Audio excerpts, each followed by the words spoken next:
Dutch cycle more than any other nation in the world, almost 900 kilometers per person. But that also means we have 350,000 bike-related injuries. Now imagine that we would make biking safer, smarter and easier by applying self-driving technology to biking. We taught our self-driving bike to figure out where it is, what's around it, what will happen next, and what it should do. We leaned on Google's expertise in self-driving cars, but we had to adapt the technology to work on a bike.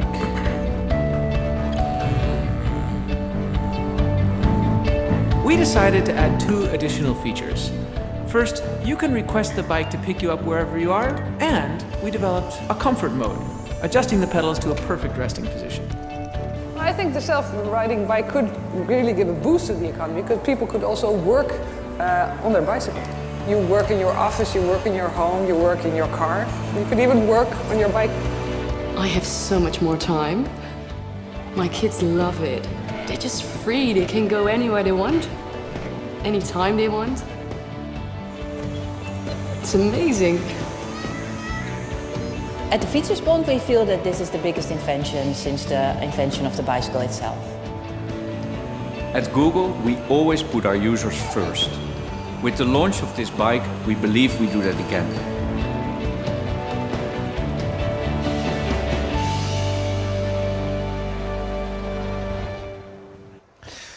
Welcome to the City of the Future, ladies and gentlemen. It is my pleasure to be here this evening and to take you on a little journey from a Swiss perspective on where the City of the Future is heading.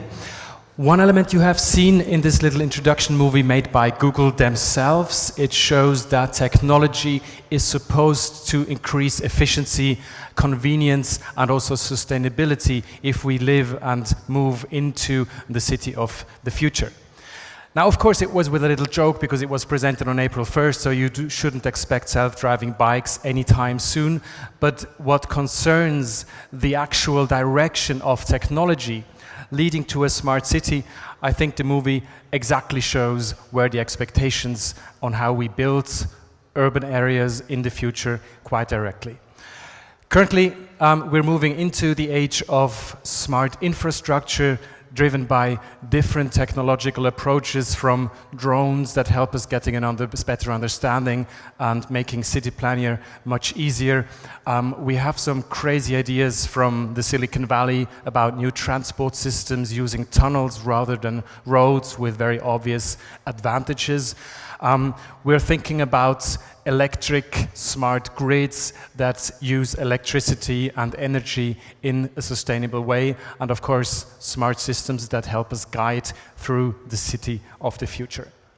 Again, this leads to a disruption of how we plan and how we build cities, and of course also how we use them. I think it's not wrong to say that there is currently a huge expectation about radical changes coming ahead with all these technological advantages, pathing the way to away from standardized to, as we've heard before, a human-centric city. At the same time, if we look at all these inventions and ideas, there are moments when we think, you know, is that really going to happen? Can that actually be true? And The Economist had a very similar point in their relationship to innovation when they were asking people on one of their cover magazines whether we would actually ever invent something as useful and innovative ever again, such as a toilet. And you will probably understand the question if we go back to the actual meaning or the actual understanding of innovation, which is not a technology. Innovation takes place if somebody, a human being, a client, the society, if they really like this solution. So you could imagine living in different houses. A house number one, equipped with the latest technology. You have the CEO of Apple presenting you iPhone 11. You have the highest bandwidth that you can imagine. The only thing you don't have in this house is your own toilet. So you need to go to the forest. House number two, you don't have any technology. You have no internet, you have no wireless devices. You also have to go to the forest, but to fetch some wood to make a fire, but you have your own toilet. And if you have to decide in which house you would actually live, you would probably come to the conclusion where the true innovation actually lies. And this is exactly the starting point for my presentation this evening, that is aimed at looking into the whole smart city debate in a broader understanding. We believe that in order to build a truly smart city, we need much more than just technology. Of course, technological solutions are paving the way for, as said, more efficiency and also more convenience. But alone, it will not do the job. And I will use the rest of my time to explain you why. Before I do that, I would quickly like to explain who we are, who I am. I'm from W.I.R.E, which is a think tank based in Zurich, founded about 10 years ago in London. We engage with the future, but we are not futurists. We do not believe that we can predict what's happening. But we believe that we can take better decisions if we look at, on the one hand, of course, technological developments, but embedding them into a social context, looking at demographic changes as an important precondition on where innovation actually will take place, and then of course not forget political or regulatory frameworks. So from this broader perspective, we believe that we are quite good in having an understanding on where things are going. So that means on the one hand being open, being very systematic about engaging with the future. We have an early detection system where we analyze hundreds of single innovations and we transform that basically into landscapes of innovation, which are then used as strategic tools for companies, for cities, or for universities in order to expand the horizon of their planning. Now again, let's start with what we know, which is a lot, but also a lot of things that you, of course, already know. We know that we have challenges around urban living, mobility, logistics, and sustainability, based on the fact that large cities, small cities are growing. We have an urbanization taking place all around the world with new potentials, but as you've heard before, with some limitations that you can see in this video, which basically shows us the challenge of hosting more people in a city infrastructure. We currently think about condensed living and smaller apartments, but at the same time, this takes a lot of willingness of people to change the way on how they actually live, and it takes a lot of changing values to actually live in this sharing economy. Now some things might be quite convenient, whereas others probably are less. Again, in order to find solutions, we need technological perspectives, but it has to be embedded in a social context. If we look at the key developments that we are being offered from digital technologies, it's 4 key elements that we have identified in a study, 4 functions that will allow us to optimize the way on how we build and how we live in the future urban environment. It's first of all interlinking. So that means people can be linked to other people. These are social networks. It allows us to build communities, to find people who we live with, or to find people on how we share things.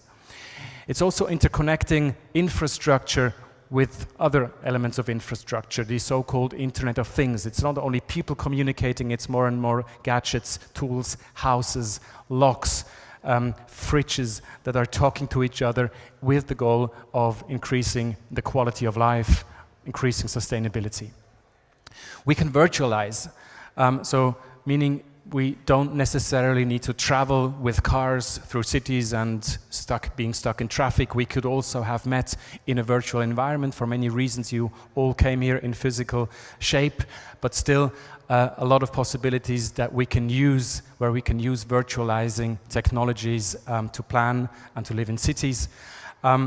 It is about the potential to automate, something that we've been doing in every industrial revolution, so basically nothing new, but the horizon of things we can automate is expanding, and that, of course, looking at mobility, for example, very obviously leads to new potentials. And then there's the potential to realize, so we have new technologies to build 3D printers that have been used to build new houses or actually furniture. And of course, you can build a real estate company with nothing more than a laptop.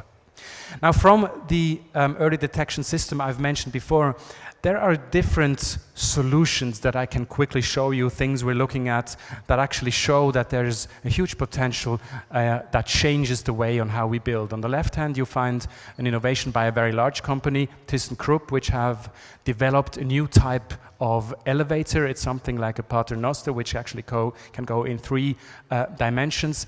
This is leading to completely new possibilities on how we actually build large buildings, because the elevator can go up, it can go horizontally, it can go vertically, and with that allowing new forms on how we live. At the same time, mentioned before, and you know that from many examples, there are 3D printers. Here is an example from ETH in Zurich that is allowing us to build completely new shapes, things that have not been possible in the past. It's also leading to smart living. For example, with not only digital technologies, but also here some parts planned with intelligent software, where we use new concepts, how we can live in less space, increasing the density, similar to the video that you've been seeing before, but hopefully a bit more convenient.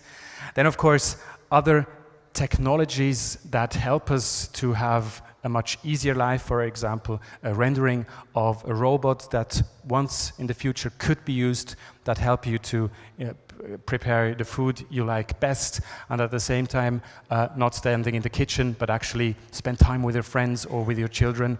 Again, increasing efficiency, convenience. Or here is an example from a Japanese motor company. They were looking for their core potential.